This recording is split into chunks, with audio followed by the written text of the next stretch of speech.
할머니가 저를 어릴 때 키우시면서 굉장히 많이 먹이셨는데 결국 키는 살이 많이 찐 체질이라고 생각한다면 섭취하는 에너지 양이 평생 조절할 수밖에 없습니다. 안녕하세요. 소아청소년과 전문의 하재욱입니다. 소아내분비 임상 강사를 하고 2021년부터 중앙보훈병원 소아청소년과 과장으로 재임하고 있습니다. 틀린 말입니다. 할머니가 저를 어릴 때 키우시면서 굉장히 많이 먹이셨는데 어릴 때 많이 먹으면 키로 간다고 해서 그 말을 철석같이 믿고 있었는데 결국 키는 과도하게 탄수화물을 많이 섭취하면 지방으로 전환이 되고요. 소화 비만이 되며 성인기 비만으로 이어지는 경우가 많습니다. 그리고 몸에 잉여로 남는 콜레스테롤들은 여성 호르몬 또는 남성 호르몬으로 전환이 돼서 조기 사춘기가 진행이 될 수도 있습니다. 어릴 때 키가 작았는데 갑자기 어느 순간 키가 커지기 시작한다. 그런데 원래 좀 통통했던 아이다. 그러면 할머니가 늘 얘기했듯이 어느 순간 키가 크는 게 아니라 조기 사춘기이지 않을까 의심해봐야 되는 단계라고 할 수 있습니다.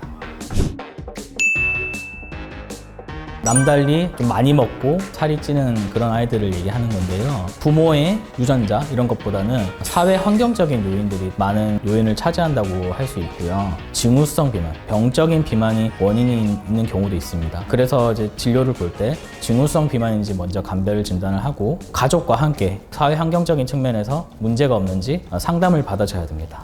유아기 때는 그래도 잘 먹어야 잘 크는 거 아닌가요? 물론이죠. 언제든 잘 먹이긴 해야 됩니다. 균형 잡힌 식사로 이루어졌는 것과 관건입니다. 과도하게 탄수화물과 지방이 축적이 된다면 결국은 비만으로 갈 수밖에 없습니다. 틀린 말입니다. 만 4세에서 6세 사이에 우리는 지방 반등이라는 시기를 경험하게 되는데요. 지방의 세포의 크기와 수가 많아지게 됩니다. 비만이 되는 아이들은 지방의 세포와 수가 많아지게 되고 추후 성인기 비만으로 이어지게 되는 경우가 많습니다. 그래서 초등학교 입학 전에 키와 몸무게로 비만도를 측정하는 체질량 지수에서 100분위수가 8500분위수, 즉 과체중 또는 9500분위수 비만인 경우에는 검진을 받아볼 필요가 있습니다. 물론 저도 약간 그런 체질이긴 한데요. 방송에서 이훈재 축구선수가 물만 먹어도 살이 찐다고 해서 그런 고민들을 한 적이 있는데요. 체질이라는 것은 분명히 존재합니다. 그렇지만 살이 찌는 이유는 섭취한 에너지 양에 비해서 소비한 에너지 양이 적을 때입니다. 살이 많이 찌는 체질이라고 생각한다면 섭취하는 에너지 양이 절대적으로 조절을 할 필요가 있습니다. 본인이 살찌는 체질이라고 느끼는 순간부터 조절해야겠네요. 네, 평생 조절할 수밖에 없습니다. 운동을 한다고 해서 살이 빠지는 것은 아니고요. 운동보다도 더 중요한 것은 사실 식이 습관입니다. 운동을 하는 것보다 그 이상으로 많이 먹게 되면 살이 찔 수밖에 없는데 가만히 있는 시기, 운동을 하지 않는 시기에 활동량이 많아야 된다고 할 수 있습니다.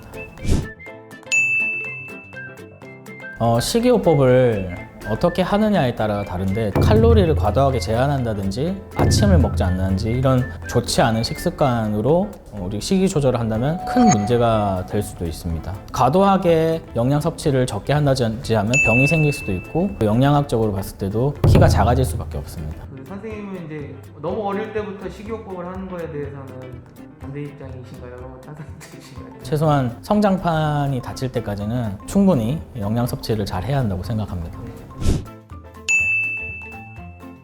식이요법만으로 살을 뺄 수는 있습니다. 그런데 운동도 안 하고 잘 안 먹어서 날씬해지는 경우가 건강할까요? 건강을 유지하면서 살을 빼기 위해서는 적절하게 영양을 섭취해야 되고 적절한 유산소 운동이 중요합니다. 일정 시간 이상 유산소 운동을 하면 지방 분해도 되고 근력도 늘어나서 기초 대사량이 늘어나면 체중 감량에 도움이 되고요. 그래서 식이요법과 운동요법을 병행하는 것이 건강하게 체중을 감소시킬 수 있는 방법이라고 할 수 있겠습니다.